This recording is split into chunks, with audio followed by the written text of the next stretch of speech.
I'm going to show you how to create a painting of a still life from observation. To start, you could use a diorama or set up an infinity curve using a large piece of paper. An infinity curve is useful in creating a blank background if you want to focus on tone. Then start assembling your still life. Books are great for adding height.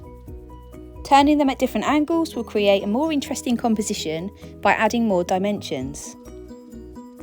I will be painting fresh flowers, but artificial flowers work just as well. Fruit at different levels help to keep a balanced composition. Remember the rule of thirds. You can move about your objects until you're happy with their position. Decide whether your still life will be better suited to a landscape or a portrait orientation, and then begin to set up your workspace. I'm using tear-off palettes, thick textured paper, a selection of different brushes and water, and a selection of different acrylic paints. Apply your paint to your palette. I begin with my black, white and primary colours. I then add my brown hues and then go on to add my mixed colours. At this stage, you can use pencil to draw out the still life before you begin painting, but I prefer to use the paint to draw it out and plan my page that way. I first mix black and white to make a grey and then add sienna.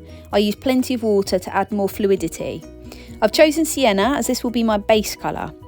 I use this watered down colour to draw out my still life, going over lines until I'm happy with the proportions of the items and the composition overall.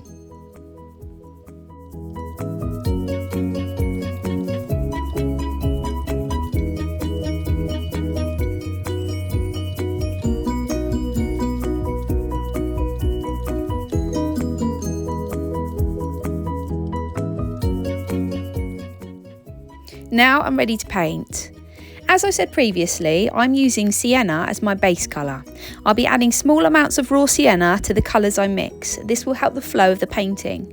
Don't be afraid to spend plenty of time mixing colours to get really good matches. Begin by painting the space around the still life. I'm using dark blue and will be using tints and shades to adjust the tone.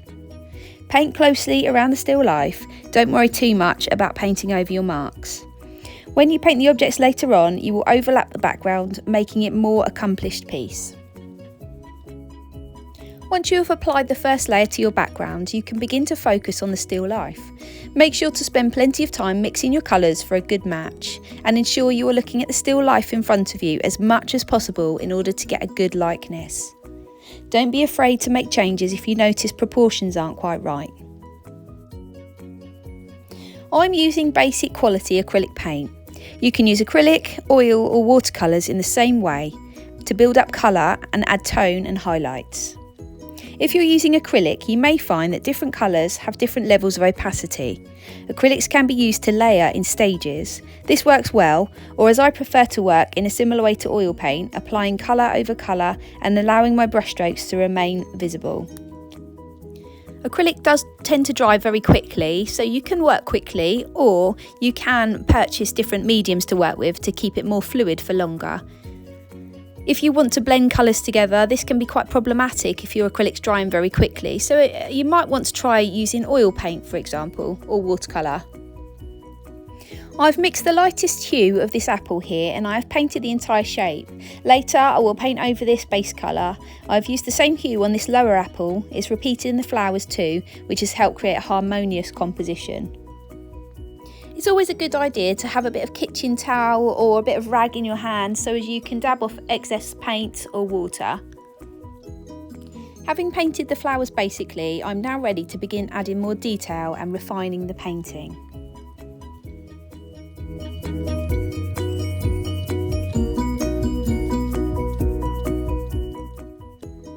Although the centre daisy, the focal point, is white, I've mixed some yellow to create a more realistic shade.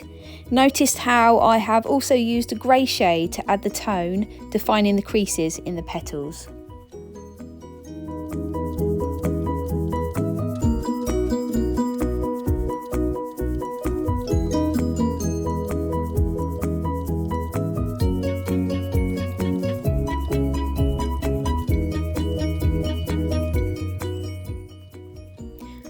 Returning to the first apple I painted, watch as I mix a red shade.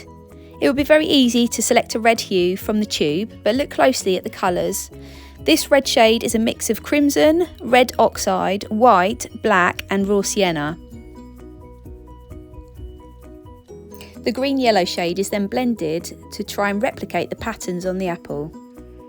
I will come back to add fine detail later on.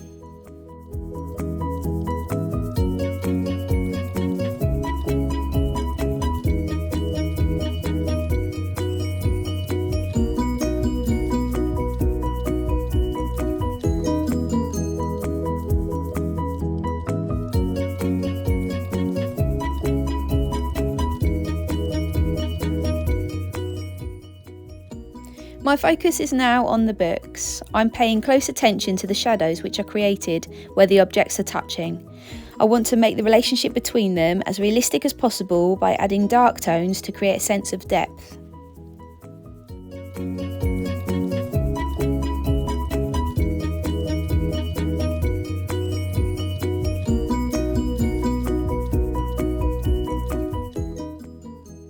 My plan wasn't to create a hyper-realistic painting, so I'm using colours of the book in a semi-abstract way to try and create an impression of what I see. You may wish to paint exactly what you see and include all of the detail, or you may prefer to work in a more abstract or semi-abstract way like I do. Onto the final apple, and I have mixed a different shade of red this time to match the fruit. This time adding more crimson to the mix.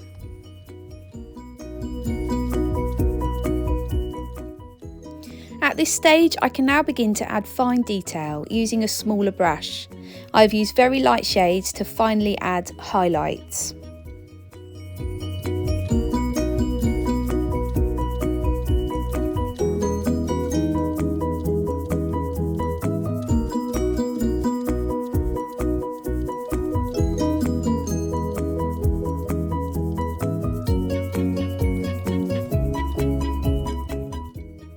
And my painting is complete.